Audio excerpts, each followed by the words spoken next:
ടെഹ്റാന്റെ വിമാനത്താവളത്തിൽ വെച്ചിട്ട് ചില യൂറോപ്യൻ രാജ്യങ്ങളുടെ ഡിപ്ലോമാറ്റ്സിന്റെ കയ്യിൽ നിന്ന് സ്റ്റാർലിങ്കിന്റെ പല ഡിവൈസുകളും അതുപോലെ തന്നെ വയർലെസ് ഫോണുകളും കിട്ടിയതിന്റെ ന്യൂസ് ഇന്നലെ ഒരുപാട് ആൾക്കാർ ചെയ്തിട്ടുണ്ട്. ഒരുപാട് ഇതിൽ ഞാൻ കണ്ടു. പക്ഷെ ആരുടെയും വീഡിയോസ് ഒന്നും പുറത്തോട്ട് ഇന്നലെ കണ്ടിട്ടുണ്ടായിരുന്നില്ല. ഇന്ന് അതിന്റെ കംപ്ലീറ്റ് CCTV ദൃശ്യങ്ങൾ പുറത്ത് ഔട്ട് ചെയ്തിട്ടുണ്ട് ഇറാന്റെ സൈഡിൽ നിന്ന് തന്നെ. ആലോചിച്ച് നോക്കണം, എന്താ പറയുക, ഇറാന്റെ അകത്ത് പോയി ഇമ്മാതിരി അത് മറ്റ് യൂറോപ്യൻ കൺട്രികൾ, അതായത് ഈ അമേരിക്കയ്ക്ക് വിധേയപ്പെട്ടിരിക്കുന്ന കൺട്രികളുടെ ഡിപ്ലോമാറ്റ്സ് ചെയ്യുന്ന ഓരോ പരിപാടികളെ എന്നിട്ടാണ് ഇറാൻ ബാക്കിയുള്ള രാജ്യങ്ങൾക്ക് ഭീഷണിയാണെന്നും പറഞ്ഞിട്ട് അമേരിക്കയും പറഞ്ഞ രാജ്യങ്ങളെല്ലാവരും കൂടി ഇറാന്റെ എതിരെ, നമുക്കറിയാം യൂറോപ്യൻ യൂണിയൻ കംപ്ലീറ്റ്ലി ഇറാനെ എല്ലാ IRGCനെ ഒരു ഭീകര സംഘടനയായിട്ട് വരെ പ്രഖ്യാപിച്ചിട്ടുണ്ട്. അതിനേക്കാൾ വലിയ ഭീകരതയാണ് ഇവന്മാരുടെ സ്വന്തം ഡിപ്ലോമാറ്റ്സ് ഇറാന്റെ അകത്ത് പോയിട്ട് ഇമ്മാതിരി വേണ്ടാത്ത എന്താ പറയുക ചെറ്റത്തരം കാണിക്കുന്നത്. ഇതിനെതിരെ സംസാരിക്കാൻ ലോകത്താരും ഉണ്ടാവില്ല എന്നുള്ളത് നമുക്കറിയാം അല്ലേ?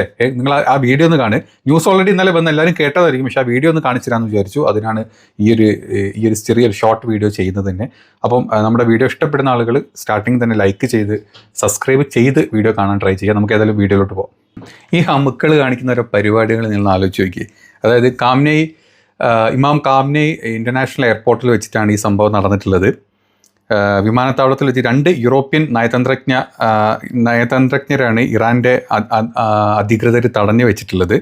ഇവരുടെ സ്യൂട്ട് കേസിൽ ഒളിപ്പിച്ച നിലയിൽ 3 സാറ്റലൈറ്റ് മോഡുകൾ, അതായത് നമുക്കറിയാം മോഡംസ് ഇല്ലേ, അതായത് 3 സാറ്റലൈറ്റ് മോഡങ്ങളും അതുപോലെ 7 സാറ്റലൈറ്റ് ഫോണുകളുമാണ് ഈ സുരക്ഷാ ഉദ്യോഗസ്ഥർ കണ്ടെത്തിയിട്ടുള്ളത്. ഇതെല്ലാം സ്റ്റാർലിങ്കിൻ്റെതാണ്. നമുക്കറിയാം ഇറാൻ്റെ വിവരങ്ങൾ ചോർത്താനും ഇറാനിൽ ഇല്ലാത്ത മെസ്സേജുകൾ പടർത്താനും വേണ്ടിയിട്ട് മൊസാദും അമേരിക്കയുടെ CIA യൂസ് ചെയ്തത് സ്റ്റാർലിങ്കുകളായിരുന്നു. കാരണം ഇറാൻ ബാക്കിയെല്ലാം ക്ലോസ് ചെയ്ത സമയത്ത് ഈ സ്റ്റാർലിങ്കിനെ വരെ ജാം ചെയ്തിട്ടുള്ള ടീമാണ് ഇറാൻ. അതായത് ഈ സ്റ്റാർലിങ്ക് ഉപകരണങ്ങളെ തന്നെ ജാം ചെയ്യാൻ വേണ്ടിയിട്ട് ഇറാൻ ചൈനയുടെയും അതുപോലെ തന്നെ റഷ്യയുടെയും സാറ്റലൈറ്റ് സംവിധാനങ്ങൾ വെച്ചിട്ടാണ് ഇറാൻ സ്റ്റോപ്പ് ചെയ്തത്. അപ്പം നിങ്ങൾ ആലോചിച്ച് നോക്കണം, അവിടുത്തെ ആൾക്കാരുടെ ഈ ഡിപ്ലോമാറ്റ്സ് വരെ മൊസാദ് ഏജന്റുമാരായിരിക്കണം. അങ്ങനെയാണ് ഈ മൊസാദ് CIA എന്ന് പറഞ്ഞാൽ ഈ 2 കൂട്ടരാണ് ഈ പറഞ്ഞ ലോകരാജ്യങ്ങൾ. ഈവൻ ഇന്ത്യയിൽ ഇപ്പം നമ്മൾ ചെയ്യുന്ന വീഡിയോ ചെയ്യുന്ന ഈ സ്ഥലത്തിൻ്റെ അപ്പുറത്ത് വരെ ചില മൊസാദ് ഏജന്റ് ഉണ്ടായിക്കോളും. അങ്ങനെയാണ് അവരുടെ ഒരു സിസ്റ്റം എന്ന് പറയുന്നത്. എന്നിട്ടാണ് ഇവന്മാരാണ് ഓരോ രാജ്യത്ത് പോയിട്ട് അവിടുത്തെ ഡിപ്ലോമസി ഇല്ലാണ്ടാക്കിയിട്ട് പല രീതിയിലുള്ള ബുദ്ധിമുട്ടുകൾ അവിടെ ഉണ്ടാക്കി അവിടേക്ക് അമേരിക്കയും ഇസ്രായേലും കയറി ചെന്ന് ഈ രാജ്യങ്ങളെല്ലാം ഉണ്ടാക്കുന്നത്, സ്പെഷ്യലി അറബ് രാജ്യങ്ങൾ. അതാണ് എല്ലായിടത്തും നടക്കുന്നത്. അപ്പം ഇതാണ് നടന്നിട്ടുള്ള കാര്യങ്ങൾ. അതായത് ആൻഡ്രേ ഫെയിൻ എന്ന് പറഞ്ഞിട്ടുള്ള ഒരു നയതന്ത്രജ്ഞ, അതായത് ഒരു ഡിപ്ലോമാറ്റാണ്, തനിക്ക് നയതന്ത്ര പരിരക്ഷ ഉണ്ടെന്ന് അവകാശപ്പെട്ട് സുരക്ഷാ പരിശോധനയ്ക്ക് വിസമ്മതിക്കേണ്ടായിട്ടുള്ളത്. അതായത് ഈ നമുക്കറിയാം ഡിപ്ലോമാറ്റ്സിൻ്റെ കയ്യിലുള്ള ബോക്സുകളും ചെക്ക് ചെയ്യരുത്, അവർക്ക് ഡയറക്റ്റ് എന്താ പറയുക ബോർഡിംഗ് പാസ് കൊടുത്തു വിടുക, അങ്ങനെയാണ് പൊതുവെ, അതായത് ഇൻ്റർനാഷണൽ ലോ വരുന്നത് അങ്ങനെയാണ്. ഇപ്പോൾ നമ്മുടെ ഇവിടെ ആണെങ്കിലൊക്കെ അങ്ങനെ ഡിപ്ലോമാറ്റിക് ചാനലിലൂടെ യാത്ര ചെയ്യുമ്പോൾ നമ്മുടെ ബാഗുകളോ അല്ലെങ്കിൽ സ്യൂട്ട് കേസുകളോ ഒന്നും പരിശോധിക്കേണ്ട കാര്യമില്ല. അപ്പം അയാൾ പക്ഷേ ഇറാനിൽ ഇപ്പോൾ ഒരു യുദ്ധ സന്നാഹമായി നിൽക്കുന്ന അവസരത്തിൽ ആര് പോയി കഴിഞ്ഞാലും ഇറാൻ സേന അത് പരിശോധിക്കും. അങ്ങനെ പരിശോധിക്കണം എന്ന് പറഞ്ഞ സമയത്ത് അയാൾ അതിന് വിസമ്മതിക്കുക ചെയ്തിട്ടുള്ളത്. ഈ സംഭവത്തിൻ്റെ പശ്ചാത്തലത്തിൽ എന്താ പറയുക, അതേ സമയം തന്നെ സ്യൂട്ട് കേസ് പിടിച്ചെടുക്കുന്നതിന് വേണ്ടിയിട്ട് ഇറാൻ സേന അല്ലെങ്കിൽ ഇറാൻ്റെ അവിടുത്തെ IRGC ആരാണോ അവിടുത്തെ ആ എയർപോർട്ട് ഉദ്യോഗസ്ഥർ ട്രൈ ചെയ്തതിൽ അതിൽ പ്രതിഷേധിച്ചിട്ട് ഈ ഡച്ച് ഡിപ്ലോമാറ്റ് ഇറാൻ അംബാസിഡറെ വിളിച്ചു വരുത്തി.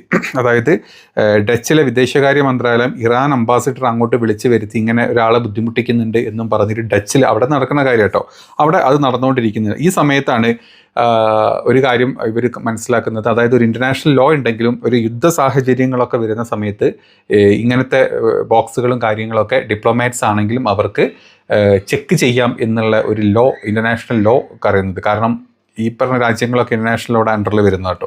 അല്ലെങ്കിൽ ഇപ്പോൾ അമേരിക്കൻ എടുത്തു കഴിഞ്ഞാൽ അല്ലെങ്കിൽ ഇസ്രായേലിന് എടുത്തു കഴിഞ്ഞാൽ അവർക്ക് ഒരു ഇൻ്റർനാഷണൽ ലോ, ഒരു ഇൻ്റർനാഷണൽ ക്രിമിനൽ കോർട്ടോ അവരതിലൊന്നും സൈൻ ചെയ്യുന്നില്ല, അവർക്കത് വേണ്ട, അല്ലെങ്കിൽ ഞങ്ങൾ അതിൻ്റെ ഭാഗമല്ല എന്ന് പറഞ്ഞ് നടക്കുന്ന ആൾക്കാരാണ്. അപ്പോൾ അവർക്ക് വേണ്ടിയിട്ട് ഏത് വിട്ടുപണിയും ചെയ്യുന്ന യൂറോപ്യൻ രാജ്യങ്ങളുടെ അവസ്ഥയെ നമ്മളിപ്പോൾ കണ്ടുകൊണ്ടിരിക്കുന്നത്. അത് മാത്രമല്ല ഇവരുടെ കയ്യിൽ നിന്ന് പിടിച്ചെടുത്ത പല കാര്യങ്ങളും പല ഡാറ്റകളും വെച്ച് നോക്കുന്ന സമയത്ത് ഈ VPN-ഉം അതുപോലെ തന്നെ പ്രൈവറ്റ് ബ്രൗസേഴ്സും ഒക്കെ ഉപയോഗിച്ചിട്ട് അതായത് ഇറാൻ പൗരന്മാരെ എങ്ങനെയാണ് ഇങ്ങനത്തെ പ്രൊട്ടസ്റ്റ് ഉണ്ടാക്കേണ്ടത് അല്ലെങ്കിൽ ഇങ്ങനത്തെ കാര്യങ്ങൾ ഉണ്ടാക്കേണ്ടത്, എങ്ങനെയാണ് മറ്റ് CIA പോലത്തെ അല്ലെങ്കിൽ മൊസാദ് പോലത്തെ ഏജൻസീസിനെ രഹസ്യമായിട്ട് എങ്ങനെ ബന്ധപ്പെടാമെന്ന് ഇറാനിലെ പല ആളുകൾക്കും പല പൗരന്മാർക്കും അല്ലെങ്കിൽ ഈ ചാരപ്രവൃത്തി ചെയ്യുന്ന സ്പൈകൾക്കും നിർദ്ദേശം കൊടുക്കുന്ന രീതിയിലുള്ള CIA പുറത്തിറക്കിയിട്ടുള്ള പേർഷ്യൻ ഭാഷയിലുള്ള വീഡിയോ വരെ ഇതിൻ്റെ ഇടയിൽ കൂടെ പ്രചരിപ്പിക്കുന്നുണ്ട് ഇങ്ങനത്തെ പല സിസ്റ്റം വെച്ചിട്ട്. അപ്പം ഇതൊക്കെ കാണുമ്പം ഇറാൻ അങ്ങനെ വെറുതെ ഇരിക്കില്ല എന്നുള്ളതിനുള്ള ഏറ്റവും വലിയ ഉദാഹരണമാണിത്. പിന്നെ അവിടെ കൊണ്ട് ഇമാതിരി ഈ തേർഡ് റേറ്റ് പരിപാടികൾ കാണിക്കുന്നത് ഡിപ്ലോമാറ്റ്സ് ആണ് നമ്മൾ ആലോചിക്കണം. അതെല്ലാം വെറുതെ പോയി വരുന്ന ഒരാളല്ല.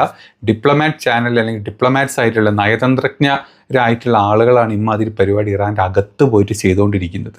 എന്നിട്ടാണ് ഇറാനെ കുറ്റം പറഞ്ഞുകൊണ്ടിരിക്കുന്നത് അമേരിക്കയും ഇസ്രായേലും, അതിന് താങ്ങി പിടിച്ചിട്ടുള്ള കംപ്ലീറ്റ് യൂറോപ്യൻ രാജ്യങ്ങളും. ഇതൊന്നും മനസ്സിലാവാണ്ട് മന്തി തിന്നിട്ട് കുഴിമന്തി തിന്നിട്ട് കൊഴുത്ത് നടക്കുന്ന അറബിക് രാജ്യത്തെ അല്ലെങ്കിൽ അറബിക് GCC കൺട്രീസിലെ നേതാക്കളും. എങ്ങനെയുണ്ട് ഇപ്പോൾ അവിടുത്തെ അവസ്ഥ?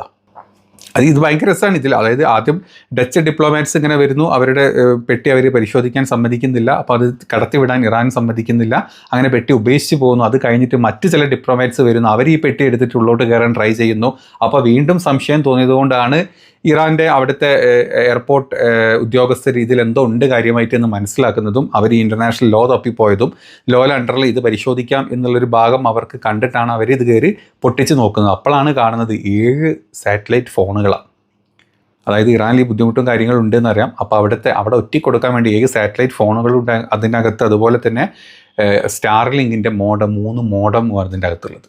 അപ്പം നമുക്ക് വിചാരിച്ചു ഡിപ്ലോമാറ്റ്സ് അല്ലേ, അവർക്ക് അവരുടെ ഇൻ്റർനെറ്റ് ഒന്നും ഇല്ലാത്ത സ്ഥലത്ത്, ഇങ്ങനത്തെ ഒരു സ്ഥലത്ത് അവർക്ക് ഡയറക്റ്റ് കണക്ട് ചെയ്യണമെങ്കിൽ ഇതൊക്കെ വേണ്ടതെന്ന് ആലോചിക്കാം. പക്ഷേ അങ്ങനെ ചിന്തിക്കുമ്പോൾ ഒരു യുദ്ധം നടക്കാൻ പോകുന്ന, അല്ലെങ്കിൽ ഈ പറഞ്ഞ സ്റ്റാർലിങ്കും ഈ പറഞ്ഞ അമേരിക്ക ഇവരൊക്കെയാണ് ഇതിനെതിരെ നിൽക്കുന്നത് എന്ന് കാണുന്ന സ്ഥലത്ത് ഇത്തരത്തിലുള്ള കാര്യങ്ങൾ കണ്ടു കഴിഞ്ഞാൽ അതിൻ്റെ ത്രൂ അല്ലെങ്കിൽ അതിൽ നിന്ന് കിട്ടുന്ന ഡാറ്റകൾ വെച്ച് നോക്കിക്കഴിഞ്ഞാൽ പേർഷ്യൻ ഭാഷയിൽ അവിടുത്തെ ആളുകൾക്ക് നിങ്ങൾ എങ്ങനെ ഈ രാജ്യത്തിന് ഇല്ലാണ്ടാക്കണം, ഇതിൻ്റെ റെജീമിനെതിരെ നിങ്ങൾ എങ്ങനെ പ്രവർത്തിക്കണം എന്നുള്ള വീഡിയോകളും ബാക്കി കാര്യങ്ങളൊക്കെ കിട്ടിക്കഴിഞ്ഞാൽ ആരെങ്കിലും വെറുതെയിരിക്കുമോ? രാജ്യദ്രോഹ കുറ്റമല്ലേ.